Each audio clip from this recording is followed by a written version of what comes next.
बार बार bulletin देखने वाले सभी दर्शकों को चंद्रमोहन कल्ला का नमस्कार। राम राम ने खम्मा गढ़ी साहब। अशोक गहलोत सरकार ने विधानसभा में विश्वास मत रखा और जीत भी लिया है। गहलोत सरकार पर अब अगले 6 माह कोई संकट नहीं रहेगा। विश्वास मत ध्वनि मत से जीत लिया गया। गत 32 दिनों से राजस्थान में चल रहा पॉलिटिकल ड्रामा व अशोक गहलोत सरकार गिरने के संकट को अशोक गहलोत ने खुद ही दाव पेच करके और किस तरह से मोड़ लेकर के भारतीय जनता पार्टी को घेरे में लेकर के बचा लिया, लेकिन जिसका इस तरह से अंत हुआ है उसमें भारतीय जनता पार्टी व अमित शाह को बड़ा धक्का लगा है। विश्वास मत रखते हुए मुख्यमंत्री ने 3 सवाल किए कि क्या ईडी, सीबीआई और इनकम टैक्स विभाग का दुरुपयोग नहीं हो रहा है। जब आप फ़ोन पर बात करते हैं तो क्या सामने वाले से ऐसा नहीं कहते कि फेस टाइम और व्हाट्सएप पर बात करें?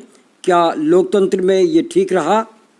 गहलोत ने कहा कि भारतीय जनता पार्टी के नेताओं की हालत ये है कि 100 चूहे खाकर बिल्ली हज को चली। गहलोत बोले कि वे 50 साल से राजनीति में हैं और 69 साल के हो गए हैं, लेकिन आज लोकतंत्र को लेकर मन में चिंता हो रही है। विपक्ष कितनी भी कोशिशें कर ले, लेकिन मैं राजस्थान में कांग्रेस सरकार को गिरने नहीं दूंगा।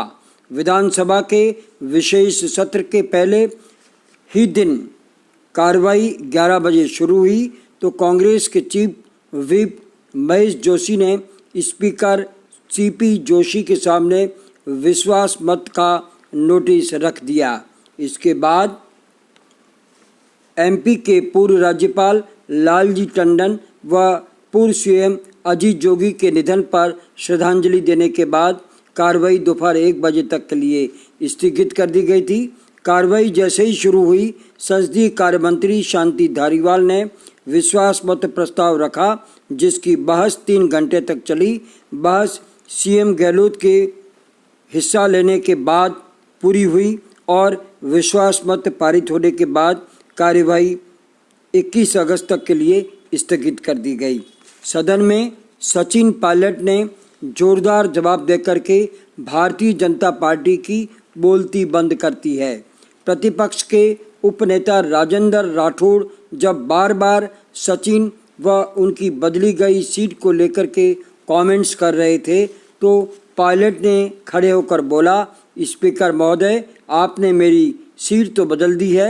यहाँ सीट मुझे जो दी गई है, मैं देख रहा हूँ कि ये एक सरहद है जिसके एक तरफ सत्ता पक्ष है तो दूसरी तरफ विपक्ष।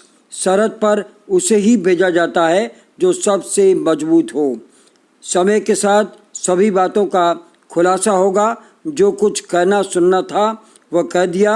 हम जिस डॉक्टर के पास अपना मर्ज बताने गए वो बता चुके हैं। सदन में आए हैं तो कहने सुनने की बातों को छोड़ अब काम करेंगे।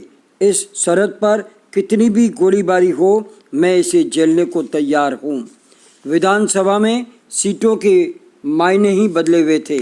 कभी मुख्यमंत्री की बगल में बैठने वाले उप मुख्यमंत्री सचिन पायलट की चेयर हुआ करती थी, जो आज वरिष्ठ नेता व संसदीय कार्य मंत्री शांति धारीवाल के कब्जे में आ गई और उन्हें ही अलॉट कर दी गई थी। पायलट को निर्दलीय विधायक संयम लोढ़ा के पास सीट नंबर 127 अलॉट की गई थी। उनके गुट के पूर्व मंत्रियों रमेश मीणा व विश्वेंद्र सिंह की भी सीटें बदल दी गई। विश्वेंद्र को आखिरी लाइन में सीट नंबर 14 व मीणा को 5वीं लाइन में सीट नंबर 54 दी गई। विधानसभा सत्र के बाद बाहर आए सचिन को जब मीडिया ने बात के लिए बुलाया तो वे चले आए और जब उनसे ये पूछा गया कि मुख्यमंत्री अशोक गहलोत ने आपको निकम्मा नकारा कहा था, तो भी आप उनकी सरकार के सहयोगी के रूप में और उनकी सरकार को बचाने के लिए आ खड़े हुए हैं, तो पायलट बोले इस पर नो कमेंट्स। सरकार 5 साल तक अच्छी चलेगी और हम लोग सभी मिलकर के सरकार चलाएंगे, राजस्थान की जनता का विकास करेंगे। जयपुर में भारी बरसात के कारण जनजीवन चौपट हो गया है और बाढ़ के हालात पैदा हो गए हैं। आज सुबह शुरू हुई बरसात शाम 3 बजे तक 6 इंच बरस चुकी थी। बरसात में मुख्यमंत्री अशोक गहलोत का काफिला भी फंस गया और उनके काफिले की कारें भी आधी पानी में डूब गई थी। इसके बाद पूरा जयपुर प्रशासन हाई अलर्ट पर आ गया। पानी निकासी नहीं होने से वहां पर सैकड़ों वाहन फंसे हुए थे। इधर अजमेर के नसीराबाद में भी भारी बरसात हुई है और अजमेर की पहाड़ियों में आई बरसात का पानी पाली के आसपास नदी नालों में बहता हुआ आगे बढ़ रहा है।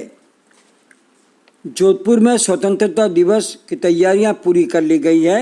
मुख्य समारोह उमेद राजकीय स्टेडियम में होगा, जहां संभागीय आयुक्त डॉक्टर समित शर्मा मुख्य परेड की सलामी लेंगे। कोरोना को देखते हुए इस बार सम्मान समारोह स्थगित रखा गया है। वहीं जोधपुर की सड़कों के किनारे तिरंगा झंडा, छोटी झंडियाँ, तिरंगे टी शर्ट्स और मास्क तक पर तिरंगे बने हुए बेचे जा रहे थे। विभिन्न संस्थाएं भी ऑनलाइन ही इस बार स्वतंत्रता दिवस मनाएगी। इसके साथ ही हमारा आज का ये समाचार बुलेटिन यहीं समाप्त होता है। अगले समाचार बुलेटिन के साथ फिर हाजिर होंगे, तब तक के लिए हमें आज्ञा दीजिए। जय हिंद।